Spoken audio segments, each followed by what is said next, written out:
I'll do a quick introduction. Hello and welcome to another episode of the Coach Up Podcast Extension. I am very excited to have with me here Kirstyn Allen, who is a specialist in something that so many coaches and so many entrepreneurs want to be able to do.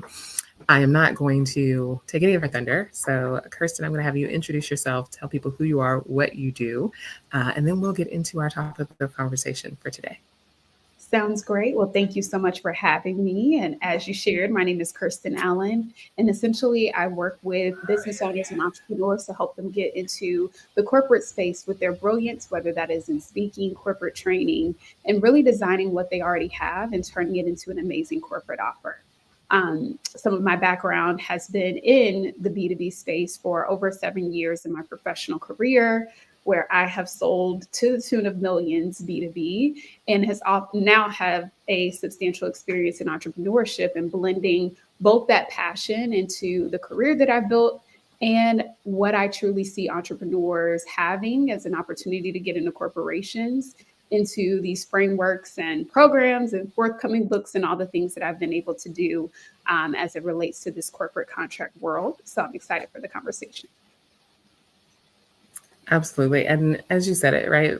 Corporate contracts are where so many people want to be, and there's so much opportunity there.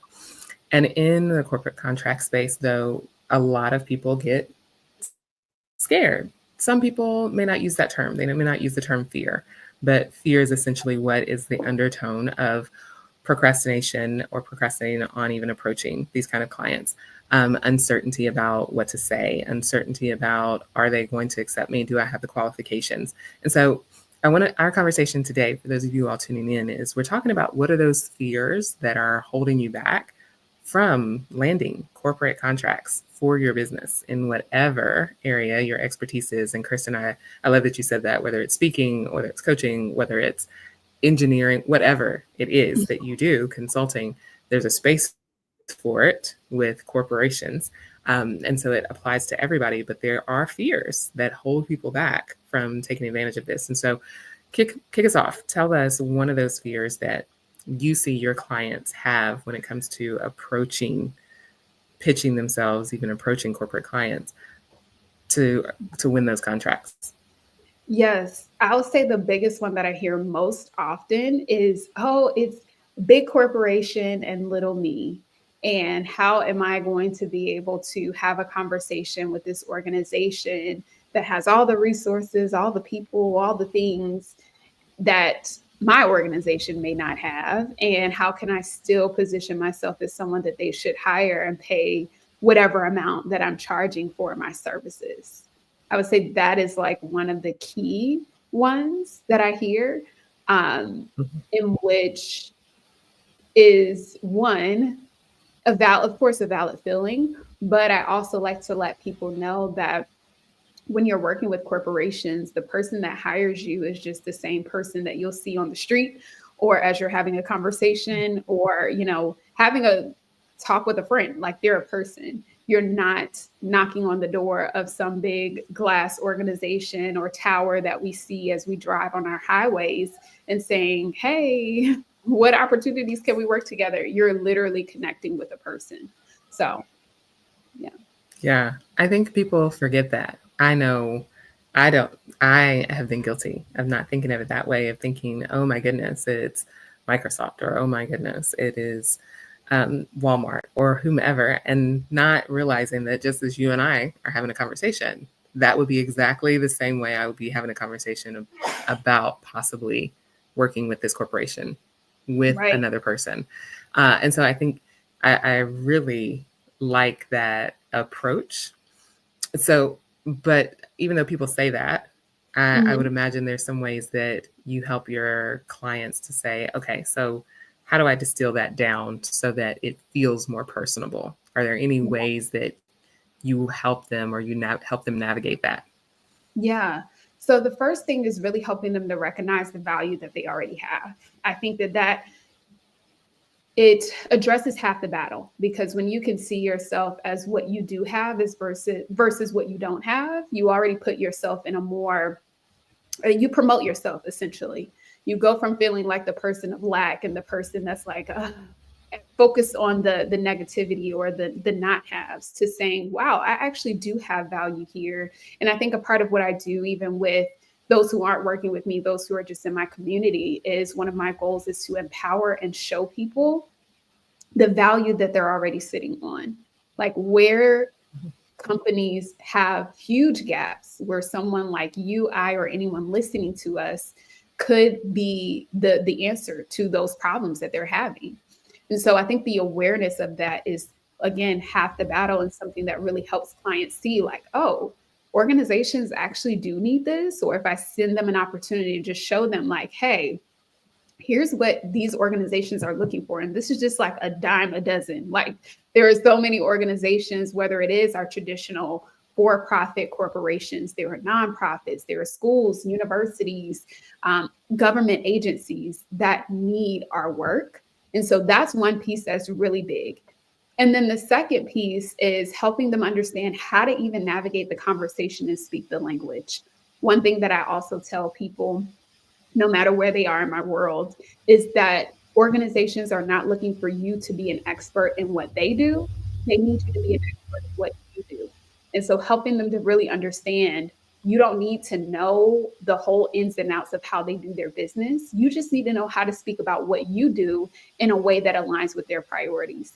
And so helping them be able to navigate that, as simple as saying, organizations really care about efficiency and productivity and all the things. And so, where in our coach lens or in our B2C lens, we may be helping people, be more confident, or really more of like flowery language that we use to really pull on the emotions in one side of how we do business. But with corporations, they're really metric centered, they're outcome centered. So everything that we put together or position ourselves really has to tie into, how does it affect the bottom line? Yes, organizations do need people who are happier, more confident, more efficient, and all those things. But at the end of the day, it goes in and one ear and out the other, if we cannot create some type of tie to, all right, when they do this, when they get this right, here's how you make or save more money. Yeah. To add to that, I think about find commonality and find common ground. So as you're talking about, speak the language of the individuals that they want to hear based on your expertise. So show your expertise in language they understand. One way to move through feeling nervous, feeling fearful about approaching individuals is find common ground. And I would say two things to find common ground. One, when you're talking to somebody, find a common interest or a common past link that is on a personal level. Is it, did you go to the same school? Did you live in the same state? Did you live in the same region of the country, right? Any of those, right? Is that person in the sports? Do they have kids? Find something, because most of the time you can find some kind of information on social media or on Google. So you have that as a common link, because when we create just that initial connection with somebody, people trust us more, and it makes us feel more confident, right? And so as we're talking about how do we forge through fear, how do we move through the fear, if I feel like I can connect with somebody and they can connect with me, then I feel a little more comfortable than if it's just cold. And then the second thing is, again, to your point, do some research on their company. What are their values? What are the things that are important to them? And there's a plethora of ways that you can find information about any company. LinkedIn is obviously, as we're on LinkedIn, a huge resource. Right. But do research on the company, because when you have more information about who you're talking to, and even just referencing one or two things that they know they didn't tell you, and so it proves that you had to have done some additional work, I think, and you can correct me if I'm wrong, Kirstyn, but I think that creates a little more of an openness from the individual that you're talking to, because again, we go back to, you're just talking to another person who is just like you. Mm-hmm. Absolutely. Definitely agree with that personal approach, and make it unique to yourself. I am someone, I don't do small talk. So I understand that about myself, and I don't try to force things that just don't seem natural for me. And so you don't have to like put yourself in a uncomfortable position to find, like, oh, how's the weather today? If you've never asked about weather, don't start asking about it today. It just seems weird. Be natural in what you feel like your strong suits to connect with people, how you would connect with someone on a daily basis, and don't just deviate to what seems like it would be appropriate small talk. Because again, as we're talking about the fear, not being yourself creates that additional angst or fear in the conversation, because now you feel like you're putting on a mask, you're trying to say the right things and do the right things. Oh, I asked them about the weather, and I don't know what to say next. It's not natural. And so when you're building, making those connections and those points, just really think about what is natural for you. Did they go to your university that you are so passionate about? If I find someone who goes to my university, that's a definite point of connection for me, because I'm really passionate about our alma mater. So that's natural. But any other types of things that just wouldn't make sense, don't feel forced to do that, because again, it'll just create more fear and angst in the conversation.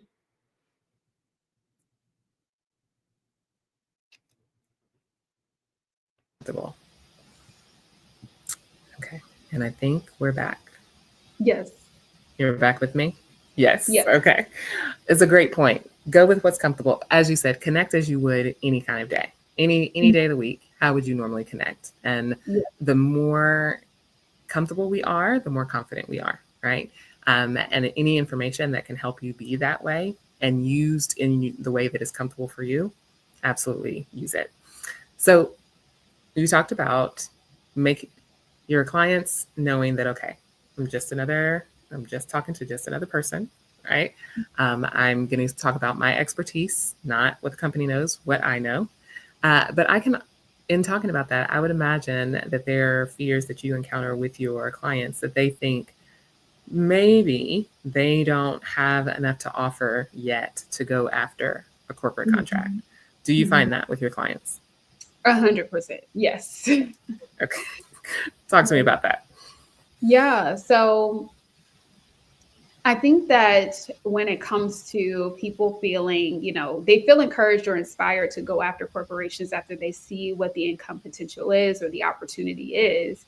And then the next thought is, well, I'm a coach. Well, I help entrepreneurs. Well, I only work with business owners. What can I do for corporations? And of course, my mind, because it goes 10,000 miles a minute to figure out opportunities, I'm like, no, there's so much more that you can do here. But I think oftentimes, and this actually happens to me in other arenas, so I get it. When you're in a space and you know it, you can see all the opportunities darting across. But when you, maybe people similar to me, when you get in a new space, you might all of a sudden feel like, oh, well, I have this down, but when I move over here, it seems totally different. And what I have to remind myself and clients of is, just because you move in different arenas, it doesn't negate or change anything that you've already developed. It's just in a new space, right? So you're not starting from scratch. You're not trying to figure out what it is that you do or how you add value. You're leveraging what you already have and what you already know and standing in that. And so when I work with people and that kind of comes up, which again is really across the board, I again level set them and help them see, what do you already have? Like, you already have receipts and accomplishments. You just need a different way to speak about it. So I gave this example several times in my community of even people who work with entrepreneurs. That is just one lens. That's not the outcome that you deliver or the expertise that you have. That's just a chosen target audience that you have, and now you're choosing a new one. So really dig deep to figure out, what is that expertise that you have that that could translate across segments. For example, someone there's obviously a lot of people who help entrepreneurs be able to make more money in their business. That's great that you do that for entrepreneurs, but you are a sales expert. There are organizations who need their team members to be trained how to sell better and how to make more money as it relates to their territories or whatever segments they have within their organizations. You could use those same skills that you're doing and help people inside of organizations that have responsibilities to sell use the same tactics and bring more money into the company. And so Mm-hmm. those are the type of things that I kind of have to just illuminate and also show the examples of how what you're doing already, even though it may seem like, and we get so caught up in niches, we get down to this pretty one line statement and feel like that's the only thing that we do. But there's so many layers underneath that. that don't require you to go back and get any additional education or require you to do anything again outside of your natural scope. It's just about how you talk about it. And Mm. remembering that even in those spaces, again, you're not starting from the bottom. You are already still the person who created everything that you've done previously. It's now just a new arena. What I'm hearing is know your skill set and know that your skill set can apply across a variety of potential clients, potential industries, potential opportunities. And so when that, and I don't know that people would even recognize it as a fear, but that it's fear based of I'm niche down, I can't move over into a different area. I Yeah. work with entrepreneurs, I can't work with organizations because they're not entrepreneurs, right? Per se, that it really is a fear of I don't know what I'm doing over there. I wouldn't know what I'm doing. And so as you were talking, Kirstyn, my mind went to something that you guys can do that may be helpful. Make a list. If you haven't already done this, make a list of every skill that you have. Write it down on paper. Don't just keep it in your head, because when we keep stuff in our head, then we rethink it, overthink it, discard it. It doesn't Yeah. stay. But when you write it down, when you pull it out of our heads, out of ourselves, put it down on paper, you can verbalize it, then it becomes more concrete, it becomes real. And then you can start to see, just to your exact point, okay, if I help entrepreneurs make more money, and I do that through teaching them how to improve their sales. So I have sales skills. Yes, that translates to almost every industry that Every. is possibly looking for any help, all right? But Yes. may not correlate that if you're just saying, oh, I help entrepreneurs make more money. No, your skill is sales. Your Yes. skill is communication. Your skill is overcoming objections. Your skill is prospecting. Your skill is closing a sale, conversion, right? And if you write those down, then it's easy to see, oh, this I can do over here. If you're exceptional at my content gets great engagement, or I'm excellent at getting reviews and referrals, that's a skill that you can teach that is valuable in other areas. And so write down things. That is one thing that I would say to you guys. Write, make a list of all your skills. And even the small ones that you think, quote unquote, are small, they're not. They're all skills and they have a place somewhere. So I think That, that would be very helpful in moving forward. Okay, I can do this. yes, I agree with that. Okay, one more. I think we probably have time to delve into one more common fear that your clients come to you with, that when it comes to approaching corporate clients to gain the contracts. I have one in mind, but I will I will not ask. I will let you tell me Yeah. one, and if we have time, I'll bring mine up. But I know you have one more that's very common that people want to hear. Okay, how do I fix this? Yeah. So I would say the last one that most people kind of run up against is once they've understood, okay, I have value here, I see an opportunity, I understand that it's not big them and little me, that I have a place here. Now, there oftentimes, and not just with my clients, but I feel in business ownership or just in sales period, there's obviously the fear of being rejected or the experience that you feel when you are ghosted or people aren't responding in the timely manner that we have in our head, or maybe people just flat out saying no thank you, and that also can bring up a bit of disappointment, which could create fear of doing it again in the future. And so this is something that I also have to guide clients through, because it prevents us to continue, the momentum that we're gathering.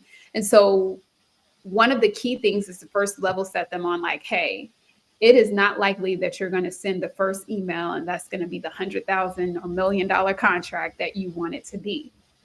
That does not mean that you are not succeeding. I think a part of coaching in general is really moving people through milestones. It's not just about the contract, it's also about the confidence that they build. It's also about the preparation that they need to have in place. So, really just letting people know what success truly looks like, because it's not just, again, the example that I gave earlier, one email and that's it. It could be getting your first response, because just a few months ago, you had no idea how to get into corporate. Now you at least got a meeting on the calendar. That is success. And so continuing to inspire and motivate them through every step of the way and looking back to say, here's where you come so that you can continue to go forward. And then also letting them know that you want to be able to build up your resilience and tolerance. So, a part of, although the work that I do is about the corporate contracts, I also do have a certification in actual life and leadership coaching. And so I blend the two and also doing some of that mindset or resilience work because that's what it takes in order to achieve the goals. And so helping them to really understand too, how do you bounce back up from things? If you get a no, making sure that doesn't take you all the way out of the game. You've got to keep going. You've got to keep pushing through and see the no's as a positive response in a way. Obviously, it's not what you desire. But what I tell people is that when you get a no, that's great. That means you can move on. That means you can detach. You don't have to continue to follow up. Like that means that person is out of the way. You have all these open spaces where other organizations can be filled with. And so I think oftentimes, too, again, a reminder to myself is that we have to detach from those outcomes and really understand to not get caught up in, my client actually said this best, not get caught up in the no's and not get caught up in the yeses either.